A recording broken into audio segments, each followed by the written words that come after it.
Welcome to Chillin' 101. We hope this video helps. You begin by confirming deadlines and evidence. Have your candidate number, booking reference, and photo ID visible. Once done, log into your IDP account and locate the specific booking. This is faster than contacting support.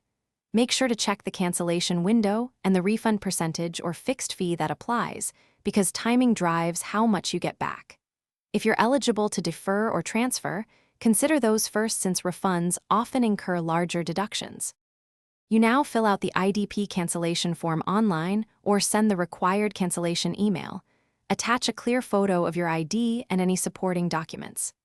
Explain the reason precisely: medical, travel restrictions, or center closure, because valid evidence speeds approval. Once submitted, note the automatic reference or transaction number and the stated processing time. This is what you'll quote if follow-up is needed. Make sure contact details are correct. So you should receive confirmation and the refund method IDP uses, bank reversal or voucher, within the stated time frame. Track it using the reference number you saved.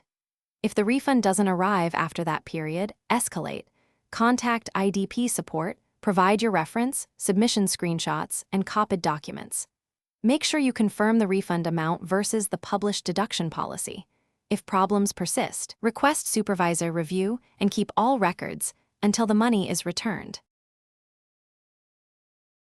Thanks for watching.